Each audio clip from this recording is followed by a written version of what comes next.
IPhone తయారీతో పాటు electronics తయారీ రంగానికి ఇండియా హబ్ కాబోతోందా అంటే అవుననే అంటున్నారు ఈ రంగానికి చెందిన నిపుణులు. ఎందుకంటే ఐఫోన్ తయారీ company Foxconn chairman Young Liu ప్రధానమంత్రి నరేంద్ర మోదీని ఇటీవలే కలిశారు. ఇండియాలో ఆర్టిఫిషియల్ ఇంటెలిజెన్స్ సెమీ కండక్టర్ యూనిట్లను ప్రారంభించాలని అనుకుంటున్నట్లు ఆయన చెప్పారు.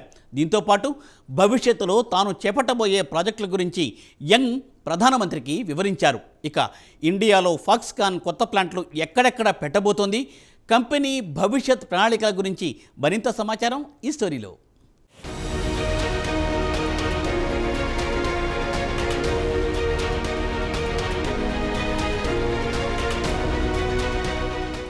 ప్రధానమంత్రి నరేంద్ర మోదీ గత బుధవారం నాడు Hon Hai technology group chief executive officer chairman Young లూయితో భేటీ అయ్యారు. హోన్హాయ్ టెక్నాలజీ కంపెనీని ఫాక్స్కాన్ అంటారు. వీరిరువురు భవిష్యత్తులో టెక్నాలజీ రంగంలో రాబోయే మార్పుల గురించి చర్చించారు. అలాగే ఇండియాలో artificial intelligence semi conductor electronic manufacturing unit ప్రారంభించాలనే ఆలోచనలో ఉన్నట్టు ఆయన ప్రధానితో చెప్పారు.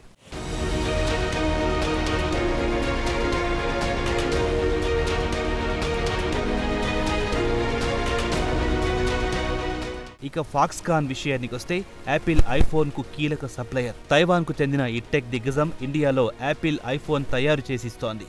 ఐఫోన్ ఉత్పత్తిలో 65% ఇక్కడి నుంచే యాపిల్కు ఎగుమతి చేస్తోంది. కాగా సమావేశం వివరాలను ప్రధానమంత్రి నరేంద్ర మోదీ తన సోషల్ మీడియా అకౌంట్స్ ఎక్స్లో వివరాలందించారు. యంగ్ను కలవడం సంతోషంగా ఉందన్నారు. పెట్టుబడులకు ఇండియా స్వర్గధామమని మోదీ యంగ్తో చెప్పారు.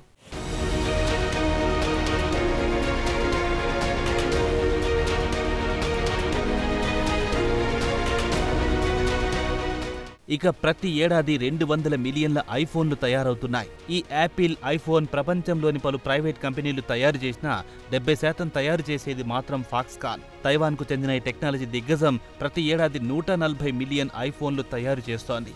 ఇవే కాకుండా Google Pixel, Sony Play Station, Amazon కిండిల్ను కూడా తయారు చేసేది కూడా ఫాక్స్కాన్ అనే విషయం చాలా మందికి తెలియకపోయి ఉండొచ్చు. ఇక ఫాక్స్కాన్ విషయానికి వస్తే ప్రపంచంలోనే అతిపెద్ద ఎలక్ట్రానిక్ తయారీ కంపెనీ.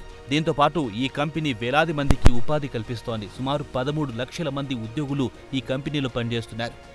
ఇక ప్రధానమంత్రి మోదీతో కలిసిన తర్వాత ఆయన తన వ్యాపారాన్ని ఇండియాలో పెద్ద ఎత్తున విస్తరించాలనుకుంటున్నట్టు తెలిపారు. ఇక ఫాక్స్కాన్ సీఈఓ ఇండియాలో పెద్ద ఎత్తున పెట్టుబడులు పెట్టడానికి ప్రధాన కారణం ప్రస్తుతం ఇండియా శరవేగంగా అభివృద్ధి చెందుతున్న ఆర్థిక వ్యవస్థ.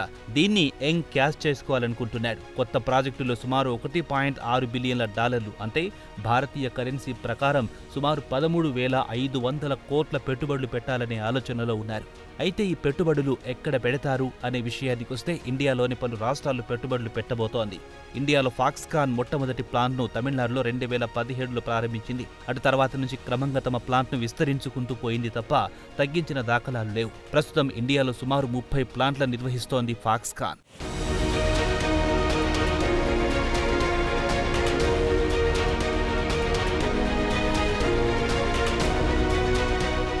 కాగా ఫాక్స్కాన్ 9 ప్రొడక్షన్ క్యాంపస్ల నిర్వహిస్తోంది. వేలాది మందికి ఉపాధి కల్పిస్తోంది. 2022లో ఫాక్స్ ఇండియాలోనే $30 బిలియన్ల రెవెన్యూ సంపాదించుకుంది. కంపెనీ మొత్తం రెవెన్యూలో 4.6%.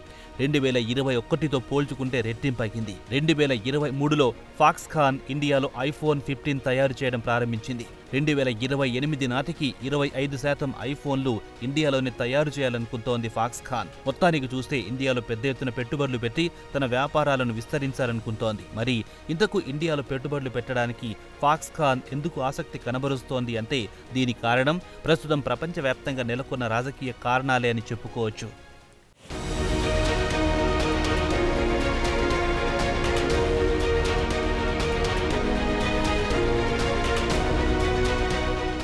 ఇక ఫాక్స్కాన్ తన ఎలక్ట్రానిక్ ఉత్పత్తుల్లో 75% చైనాలో ఉత్పత్తి చేస్తోంది.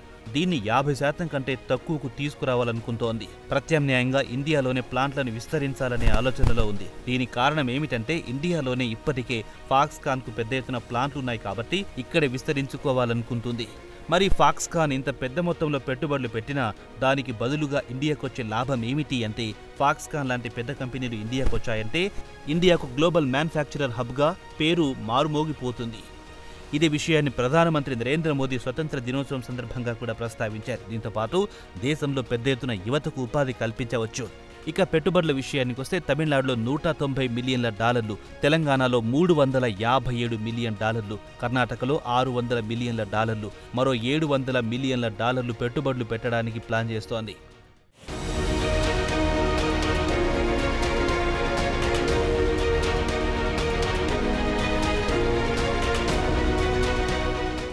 ఇక తమిళనాడు విషయానికి వస్తే ఇక్కడ సుమారు 40,000 మందికి ఉపాధి కల్పిస్తోంది.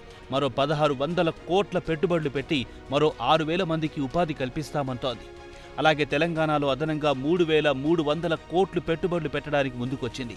మొత్తానికి చూస్తే ఫాక్స్కాన్ ఇండియాలో మరో 4,450 కోట్ల పెట్టుబడులు పెడుతోంది.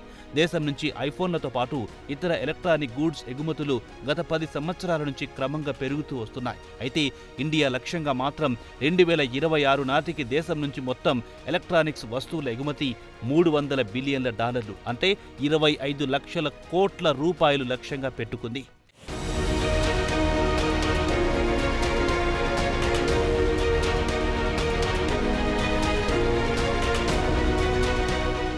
ఇవన్నీ ఇలా ఉంటే ఫాక్స్కాన్ కూడా కొన్ని విమర్శలను ఎదుర్కొంటోంది. వాటిలో ప్రధానంగా చెప్పుకోవాలంటే మహిళా ఉద్యోగుల పట్ల వివక్ష చూపుతోందని, వివాహిత మహిళలకు ఉద్యోగాలు ఇవ్వడం లేదనేది తమిళనాడులో పెద్ద దుమారమే రేపింది. దీంతో పాటు ఫ్యాక్టరీలో ఫుడ్ పాయిజన్ జరిగి ఉద్యోగులు అనారోగ్యానికి గురయ్యారు. దీంతో భద్రత ప్రమాణాలు పాటించడం లేదన్న అపవాదును మూటగట్టుకుంది. ఇవన్నీ పక్కన పెడితే అతిపెద్ద కంపెనీ ఇండియాకు రావడం వల్ల గ్లోబల్ మార్కెట్లో ఇండియా ఇమేజ్ మరింత పెరుగుతుందనడంలో ఎలాంటి సందేహం లేదంటున్నారు టెక్ రంగానికి చెందిన నిపుణులు.